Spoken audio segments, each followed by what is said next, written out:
దేశీయ స్టాక్ మార్కెట్లు భారీ నష్టాల్లో కొనసాగుతున్నాయి. నిఫ్టీ 140 పాయింట్లు, సెన్సెక్స్ 600 పాయింట్లకు పైగా నష్టాల్లో ట్రేడ్ అవుతున్నాయి. ఉదయం లాభాలతో ఆరంభమైన సూచీలు తర్వాత నష్టాల్లోకి జారుకున్నాయి. అమెరికా అధ్యక్షుడిగా ట్రంప్ ప్రమాణ స్వీకారంతో పాటు అంతర్జాతీయ మార్కెట్ల నుంచి వస్తున్న ప్రతికూల సంకేతాల నేపథ్యంలో మార్కెట్లు నష్టాల బాట పట్టాయి. Zomato, NTPC, Kotak Mahindra, Bharti Airtel, Adani ports, Bajaj finance, SBI షేర్లు నష్టాల్లో ట్రేడ్ అవుతున్నాయి. ప్రస్తుతం మనతో మార్కెట్ అనలిస్ట్ గీతానంద్ గారు ఫోన్ లైన్ లో సిద్ధంగా ఉన్నారు. వారితో మాట్లాడదాం. నమస్తే అండి గీతానంద్ గారు. నమస్తే అండి. స్టాక్ మార్కెట్ల అనూహ్య నష్టానికి కారణం ఏమై ఉండొచ్చు అంటారు? ఉదయం స్టార్ట్ అయినప్పుడు లాభాల్లో స్టార్ట్ అయి కూడా ఇప్పుడు నష్టాన్ని చవి చూస్తున్నాయి. సో ఓవరాల్ గా చూస్తే నిన్న గ్లోబల్ క్యూస్ ఏవైతే ఉన్నాయో అవి అంత సానుకూలంగా లేవు. యుఎస్ మార్కెట్లు మాత్రం ట్రంప్ ప్రమాణ స్వీకారం తర్వాత మార్కెట్లు పుంజుకున్న యుఎస్ లో.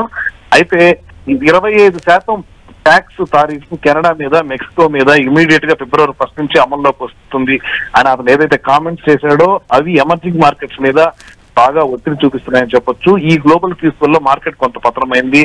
దాంతో పాటు గత కొద్ది కాలంగా ఎఫ్ఐఐలు నిరంతరం అమ్ముతూనే ఉన్నారు, కంటిన్యూస్ గా సెల్లింగ్ మోడ్ లో ఉన్నారు కాబట్టి అది కూడా మార్కెట్ మీద ప్రెషర్ కారణం అవుతా ఉంది. అలాగే ఎర్నింగ్స్ విషయానికి వస్తే మిక్స్డ్ గా ఉన్నాయి. అంత సానుకూలంగా పాజిటివ్ దృక్పథాన్ని అయితే ఈ క్వార్టర్లీ ఎర్నింగ్స్ అనేది ఇవ్వకపోవడం కూడా మార్కెట్ కి దిశానిర్దేశం చేయలేదు. దాంతో పాటు మార్కెట్లు ఒక రేంజ్ కు లోబడి గత కొద్ది కాలంగా కూడా ట్రేడ్ అవుతూ ఉన్నాయి. సో అందువల్ల ఈ చాపీనెస్ ఉంది మార్కెట్ లో. ఒక రోజు అప్ అయితే కంటిన్యూస్ గా 2 రోజులు డౌన్ కావడం, మళ్ళీ 2 రోజులు అప్ కావడం, ఇలాంటి ట్రెండ్ కంటిన్యూ అవుతుంది తప్ప క్లియర్ ట్రెండ్ అయితే మార్కెట్ లో ఎక్కడ లేదని చెప్పొచ్చు. ఇక్కడ నుంచి ఈ సిచ్యువేషన్ లోంచి బయటపడడానికి ఏదర్ షార్ట్ కవరింగ్ అన్నా రావాలి, లేదా ప్రీ బడ్జెట్ ర్యాలీ అన్నా రావాలి. ఈ లోపల ఇదే విధంగా ఫ్లక్చువేషన్ ఉంటాయి. ఈ రోజు ఇండెక్స్ చూసినట్లయితే ఆల్మోస్ట్ ప్రతి ఇండెక్స్, ప్రతి సెక్టర్ కూడా 1% పైగా నష్టపోవడం, స్మాల్ అండ్ మిడ్ క్యాప్స్ లో ఎక్కువగా కూడా అమ్మకాల ఒత్తిడి కొనసాగుతుండడం, ఇవి కొంత నెగటివ్ సెంటిమెంట్ ని మార్కెట్ మీద చూపిస్తున్నాయని చెప్పొచ్చు. ఓకే. అండ్ గీతానంద్ గారు, అంటే ఇలా ఫ్లక్చువేటింగ్ మోడ్ లో నడిచే ఈ స్టాక్ మార్కెట్లలో మీరు ఇప్పుడు ఇన్వెస్ట్ చేసే వాళ్ళకి ఎటువంటి సలహా ఇస్తారు?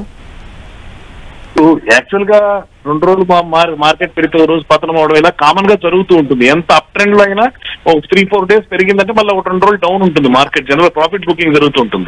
కానీ ఇప్పుడు ఉన్నది ఏంటంటే ట్రెండ్ లెస్ మార్కెట్. అసలు ట్రెండ్ లేదు, అప్ ట్రెండ్ లేదు, డౌన్ ట్రెండ్ లేదు. మార్కెట్ సెప్టెంబర్ తర్వాత పతనం అయ్యి ఒక రేంజ్ కు లోబడి ట్రేడ్ అవుతూ ఉన్నాయి. ఈ రేంజ్ బ్రేక్ అయ్యి ఒక దిశలోకి వచ్చేదాకా కూడా కొంత ఫ్లక్చువేషన్స్ ఉంటాయని చెప్పొచ్చు. Okay. End of the day కి ఎలా ఉండొచ్చు అంటారు? So end of the day కి ఇదే రేంజ్ లో ట్రేడ్ అయ్యేదానికి అవకాశం ఉంటుంది.